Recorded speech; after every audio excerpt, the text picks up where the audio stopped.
Welcome back to the channel, everybody. Thank you so much for joining me and allowing me to continue to be your daily advocate. If you're new here or you're not subscribed for any reason, please do me a huge favor and hit the subscribe button.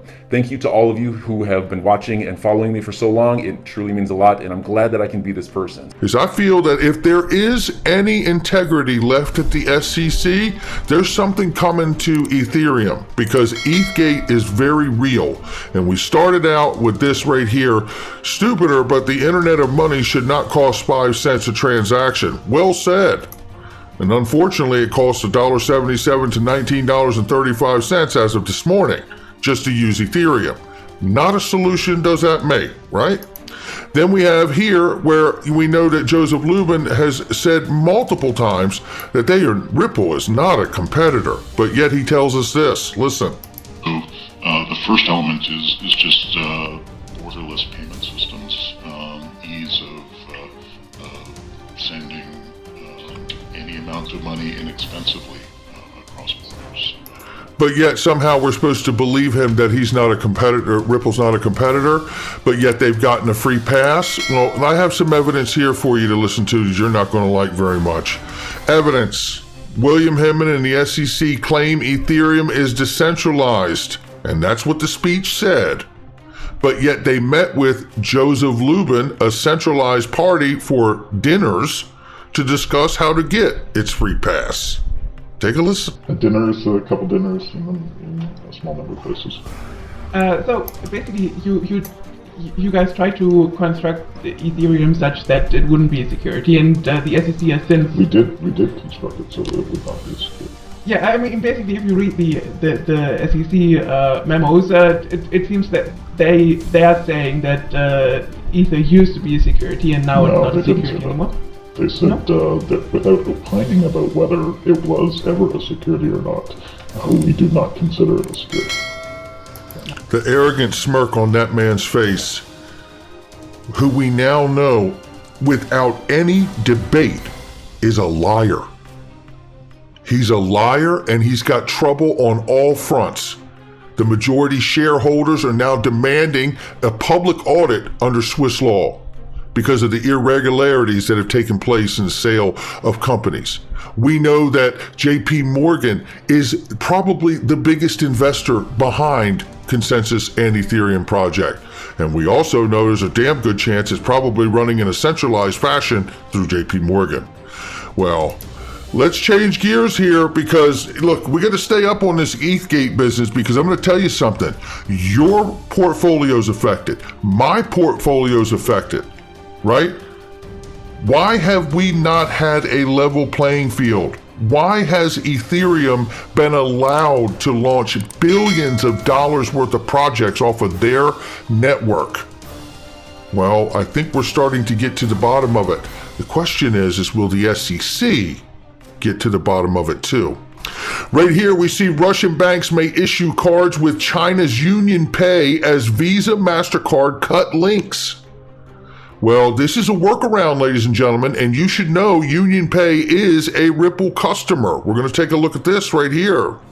Russian banks may issue cards with China's Union Pay as Visa, MasterCard cuts links here. And basically, this is the workaround that they're talking about, because Visa and MasterCard are cutting Russia out of the system. What we need to remember here is back in this article right here, and this was April 15th, 2021. So moving close to a year ago. But I want to come down to this part right here. In addition to Ripple, Nevada's ecosystem now includes partnerships with world-leading payment and fintech companies including Visa, Apple Pay, Alipay, Union Pay International, Google Pay, Samsung Pay, Marqeta, Decta, and others. So there you see that. So this is getting interesting. They're looking for a workaround, and it looks like a Ripple partner could become a part of that solution. We will see. I think all of this really brings us to the narrative of there needs to be a new system in place to be able to tie in all these workarounds and silo islands that are going to be created, or siloed networks, I should say, that are going to be created to try to split off and continue to do business without SWIFT. RippleNet is the answer. Bank Alfala mentions its Ripple partnership here, and it says their 2021 annual report from Wrath of Common, noting its speed and security and importance in scaling up remittances. Bank Alfala also recently partnered with Ripple partner Lulu Exchange in the UAE. Everyone's doing it. That's what's happening here.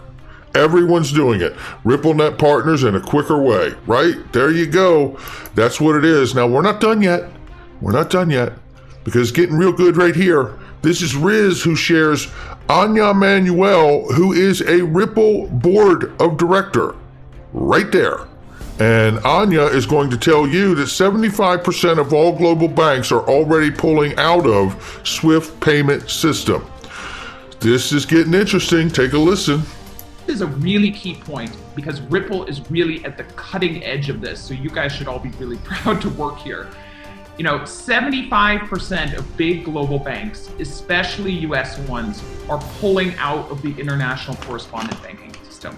It's just too onerous. The regulatory requirements are too painful, and people say, well, it's not worth it. Why should I have a correspondent banking pair with Uganda or Ghana or, Chile? Why should I bother? And so new innovations like the Chinese digital yuan, like the big payments platforms in China, could take its place. On the US side, what do we have? I mean, if we had national champions in the US, which we don't, of course, Ripple would be it. We could be on the really positive side of this as we start gaining traction. And I don't have to tell you all, because you work here and you help make this happen every single day. This is a really... Now, I'm going to go ahead and speculate after that statement right there from Anya Manuel talking about the U.S. side.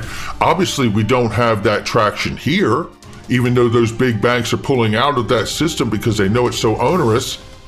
But wait till this case is over. And yes, I'm speculating, but you better believe I'm excited to see what U.S. banking customers do. Yes, I am.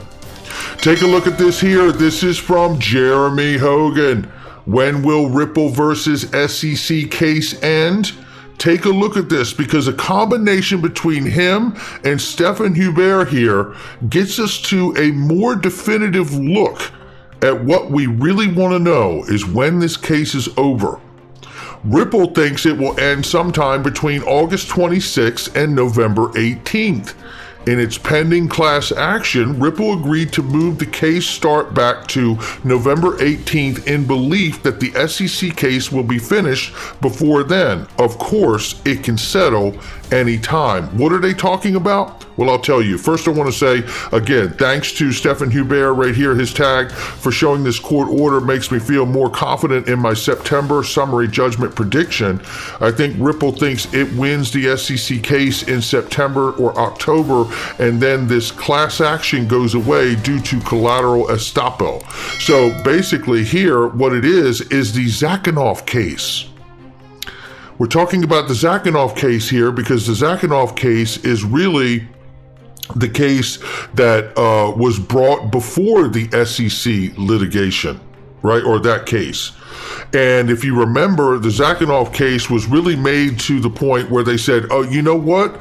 We're going to wait for the settlement or judgment in that case with the SEC, and whatever that decision is will be used and applied here on this particular issue. So we're going to keep an eye on it, and you can see right down here, it says it here, August 26th for the certification motion to November 18th, 2022. Now remember, this other class action here that's been out here floating around now waiting for the SEC decision has been out here before then. So it's been a long time out here. So understanding that has been out here for a while really means that Ripple is, according to Jeremy Hogan and others here, that the countdown is really on, right? So right here, yeah, I'm with this. The countdown is on to stock up right here. And he says September, October would be litigation resolution. Any settlement would likely happen sooner. So obviously a settlement could happen sooner, yesterday, today, or we go to the September, October, no later than November here. This thing's a wrap. And how exciting will it be for us to never have to speak about this case again, only that it's over. So enjoy your day, everybody. I'm always here for you. Leave any comments or questions below, and be sure to subscribe. But thanks, everybody. I really appreciate you. Enjoy your day, and I always have your back. So thanks so much, everybody.